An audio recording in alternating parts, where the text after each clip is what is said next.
You know, Charlie Gasparino was ahead of all of this as recently as early March. Take a close look. Jeff Immelt, and when it's the longtime CEO of GE, what sources are telling us, telling the Fox Business Network, is that the longtime CEO Jeff Immelt is now on the hot seat with Trian investors. What did you know? I knew that he had benchmarks to make.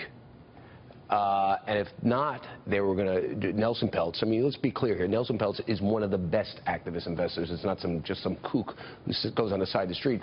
He basically works with companies, and he usually, and Bob will I guess. We're with Robert Wolf, by the way, of 32 Advisors, the CEO there, of course, a big former UBS, a bigwig. Well, what he usually does is he makes sort of concerted, intelligent arguments about corporate CEOs and how they're acting and how they're not working with shareholders. And Immelt gave him a lot of rope. I mean, it's more than just the long-term problems with GE stock. It's recent stuff. Immelt failed to make cost-cut projections. You know, and these were easy to do. I mean, that's what really got Peltz annoyed. Listen, Jeff Immelt's a great guy. I know him. I used to kind of nominally work for him when he ran GE, and CNBC was owned by NBC and GE. So you didn't nominally work for him. You did work for him. Well, I kind of worked for the people who ran CNBC. I mean, you know. Yeah, but he was their boss. So I shook his hand a few times. But he's a decent guy. Right. And he did some good stuff. But the bottom line is, if you can't do the easy stuff in this environment, and your stock has never been a laggard for as long as it has been, an active investor will take you out in a New York minute. What did you make of that, Robert? Why now? What do you think? Yeah, I would say a couple things. Obviously, Charlie hit it right, and you hit it right 15 years ago. You said 15 to 20 years, so there you go. Look at him now. Two guys. I think I'm going to bet with you guys. Quickly speaking, first of all, us Ivy League football players, Immelt's, Dartmouth, I'm Penn, we stick together. Huge fan of Jeff. More importantly, listen, for half of his tenure, he was ridding GE Capital. Okay, it was 50%, if not more, of his balance sheet. It cost billions and billions of dollars. They didn't want to be a systemically important financial institution and regulated as a Wall Street firm. So he spent literally 6 of the last 8 years unwinding that. What do you think had he never done that? I mean, it's easier to play Monday morning quarterback. Well, listen, we were all in a, you know, it was good until it wasn't good, right? Yeah. I think, and we should say, I mean, to really get going when 9/11 happened, I mean, the world changed. But I think to your point today, he's definitely taken it to a new vision. We're an industrial company, we're a power company, and we're a healthcare company. I think that's where they should be going. I don't agree with that. They shouldn't have spun out of NBC, even though it wasn't maybe the best sale. The timing was they're focusing on what they want to do. I think that being said, just 10 seconds, that being said, I don't think that this is a company that's necessarily splitting into 3 overnight.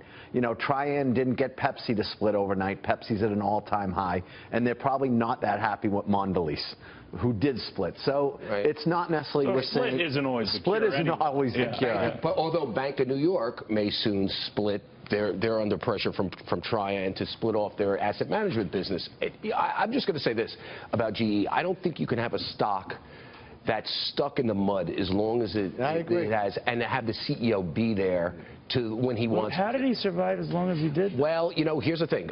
This is the positive thing about Jeff Immelt. He's a smart guy, and he knows how to run and very things. politically. He's worked with Republican and Democratic presidents, very astute at that. Criticized this president for abandoning the Paris Accord. Yeah. That really stuck in his craw.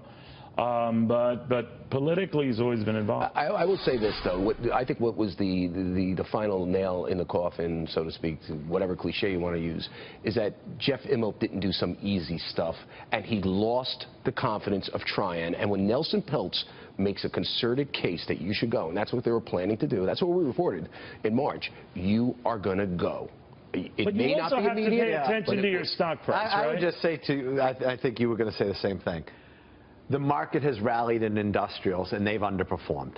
Okay, yeah, so I think at the end of the day, Bob, they've become a pure play industrial. Bob, they underperformed because he couldn't. One of the reasons he was not aggressive in cost cutting that he was supposed to. He promised X, he delivered a lot less.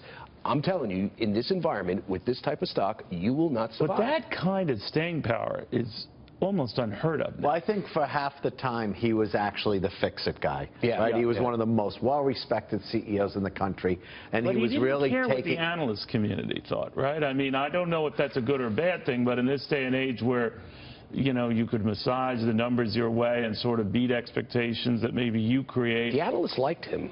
Did they? They did, but truth be told, They liked the dividend. They were really a financial services company for half of his tenure. Listen, there were three. And so, I mean, I hate to say, look at UBS. We were high in the 60s. Okay, we're trading at 15 less plus. Financial services. But that was after you left. Correct. Financial services. I always love being on this.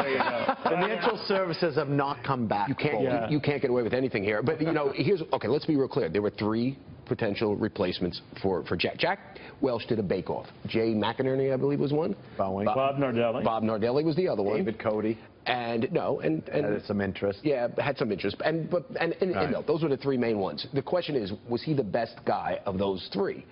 And I would have liked to see what's his name? The guy with the vowel at the end of his name. Mm-hmm. You know. What was the? He was the best. Signal wasn't. Bossity was too old, I think. But Gasparino can say that. Yeah. But he was. Jack Welch called him the guy with the vowel at the end of his name, called him the best operational manager we've had. Immelt had the flair. He probably should have picked him. Should have picked Nardelli. Well, shoulda, woulda, coulda. But today, listen, I don't think anyone's concerned on what Jeff Immelt's next step is. That's a guy who is so well liked. I mean, he's someone. I'd love to see a guy like that go. Of course. He does golf. Actually, didn't you hear Trump say he hit a hole-in-one with Immelt or something? He did. When they were in the White House. I don't know. That's code for something. I should say President Trump. I apologize. Let me just say President. I call him Donald. No, I would call him President Trump. And he's audited as a result. I have to just say something. Kidding. That was just a very. I should just say that last week you spoke on behalf of all Republicans, Democrats, and Independents when you said in your commentary that we should stop tweeting and focus. We all agree we should get tax reform. No. You should stop tweeting for a different reason. Stop. I will never respond to your tweet. We're going to thank you, my friend.